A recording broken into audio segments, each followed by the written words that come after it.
Саламатсыздарбы, урматтуу коллегалар. Сырттан окуу бөлүмү боюнча окуу процесси башталды. Ошондуктан студенттерге окуу методикалык материалдарды жүктөшүбүз керек.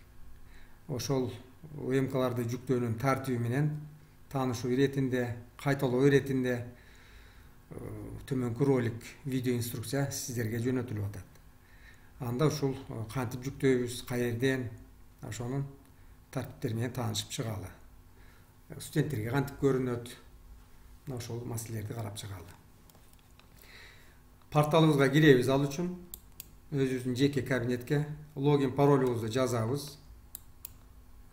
Андан кийин баягы өзүбүздүн жеке кабинеттен приложение деген бөлүмдөн УМК деген пунктту тандап алабыз.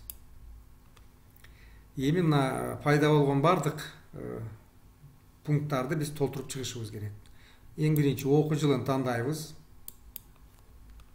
семестрди тандайбыз и предметти тандайбыз. Бул жерде айтып коюш керек, ошол окутуучуга бөлүнгөн предметтердин баары чыгат, бардык семестрлер боюнча, окуу жүгүнө ылайык. Бул эми мисал катары ушул бир эле предмет көрүнүп атат. Анан тип деген жерге биз ошол жүктөлүүчү материалдын тибин көрсөтөбүз. Сырттан окуу бөлүмдөрү үчүн биз силабусту, лекцияны жана тестти жүктөшүбүз керек. Рабочий программаны жүктөөнүн зарылчылыгы жок. Жүктөбөйбүз аны. Так, силабустан баштай берели. Мына силабусту тандадык. Андан кийин могул жерге название электронного ресурса дейт. Бул жерге студентке түшүнүктүү болгудай кылып эмнени жүктөп аткандыгыбызды жазышыбыз керек. Силабус по дисциплине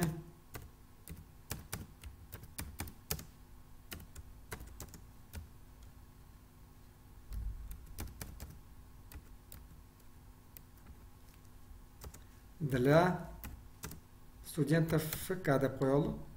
ФК үчүн азыр. Эми бул жерге ошо канчалык түшүнүктүү жазсак, ошончолук жакшы. Студент ушул нерсени көрөт. Аталышында ушул нерсе чыгат.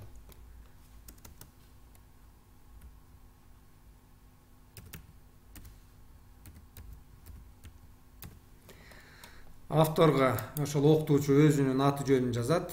Бул жердеги мисалдагы көрсөтүлгөн фамилияны жазам мен.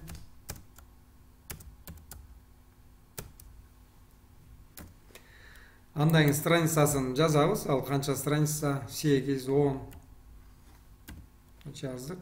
Аннотацияга ушул ресурс же болбосо ушул материал эмне баяндайт, эмне жөнүндө экенин жазып койсок болот. Мен кыскача силабус деп эле жазып коеюн. Андан кийин могул жерде кимдерге арналгандыгын тандайбыз. Заочниктерге бул болуп атат, ушул заочников деп тандайбыз. Анан могул жердеги пунктка тийбейбиз. Бул кереги жок. Бул электрондук учебниктерди катарына кошуп коет, эгерден биз ушул жерге галочка коюп койсок. И ал жерден студентке материалды табыш кыйын болот. Ошондуктан бул жерге тийбейбиз.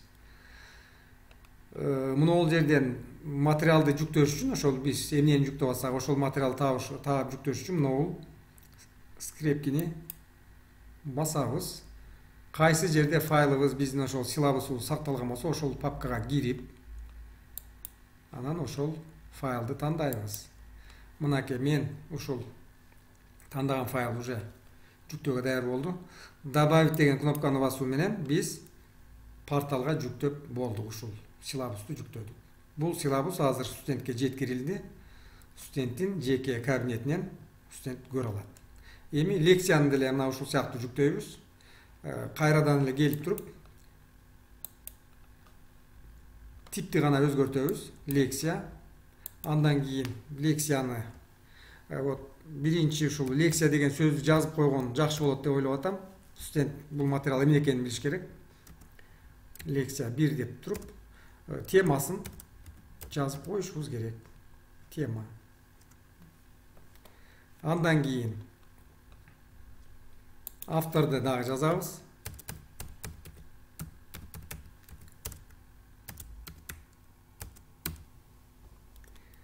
страницасын көрсөтөбүз. Канча страница болсо аннотацияга эмне жөнүндө экендигин жазып коебуз.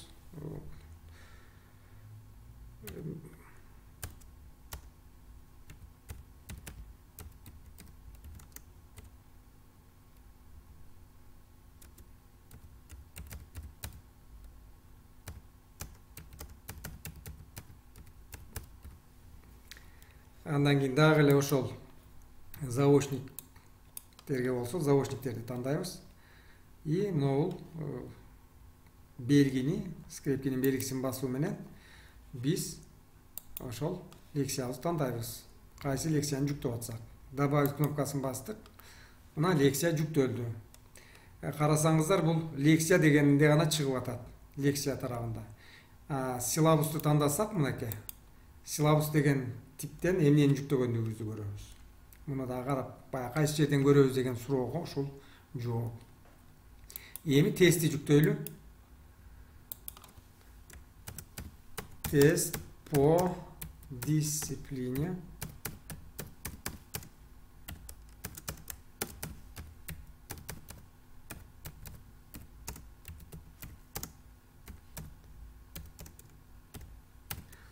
Канчалык название деген жерге канчалык маалыматты жакшы түшүнүктүү жазсак, ошончолук студентке жеткиликтүү болот. Авторду жазабыз. Сөз түрдө ушул пункттарды толтурушубуз керек. Толтурбасак, бул материал жүктөлбөйт. Ошону эске алыңыздар. Андан кийин страницасын жаздык. Мен эми азыр билбейм, мындай эле жазып коеюнчу. Так, аннотацияга тест экендигин жазып койсок болот. Тест 1С.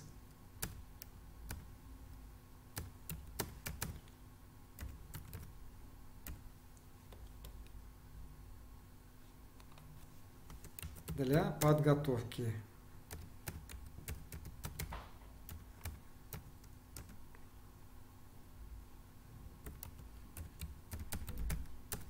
Бул жердеги тексттерди өзүбүз каалагандай жазганга мүмкүн. Дагы эле заочныйды тандайбыз. Андан кийин мына баягы ошол тесттин файлын тандашыбыз керек. Мына биз тестти жүктөп болдук. Мына тест чыкты. Азыр демек могул жерден эгерде силабус деген типти тандасак, силабуска эмне жүктөлгөндүгүн көрөбүз. Лекцияны тандасак, лекцияда эмне жүктөлгөндүгүн көрөбүз. И тестти тандаганда тест бөлүгүндө эмне жүктөлгөндүгүн көрөбүз. Мына ушундай тартипте биз материалдарды жүктөйт экенбиз. Ушул 3 түрдүү типти колдонот экенбиз. Азыр эми мен студенттерге бул кандай көрүнөт, студент кантип ал материалды алат, аны дагы сиздер үчүн көрсөтүп коеюн. Ал үчүн биз мындан чыгабыз, профилден, мугалимдин профилинен. Мен даярдап койдум бир студентти образец катары. Мына студент дагы өзүнүн порталына, жеке кабинетине логин паролун жазып кирет. Мына Абдиева деген ошол студент ФК 121 заочный группанын студенти экен. Студент деле УМК деген бөлүмдөн ошол материалды көрүш үчүн ушул бөлүм пунктту тандайт. Студент семестрин тандайт, кайсы семестрде сабагы болсо. Андан кийин ошол предметти тандайт. Форма контроля бизде бар эле экзамен автоматтык түрдө чыкты. Анан преподавательди тандайт. Биз мынакей азыр Мисалбеков деген мисалында жүктөдүк элек. Студентке бардык материалдар бир жерден көрүнөт. Ошол биз жүктөгөн. Ошондуктан мына бул жерде ар бир мына аттарын сөзсүз коюп туруш керек. Эмне деген, эмне жүктөлгөндүгү, названиясын ошон үчүн тагыраак жазышыбыз керек. Себеби студент лекция ал, тестпи же болбосо силабус экендигин билиш керек. Мына студент каалаган материалды ачууга мүмкүндүк алат экен. Мисалы үчүн мынакей силабусту көрөм десе, басты, силабус жүктөлдү.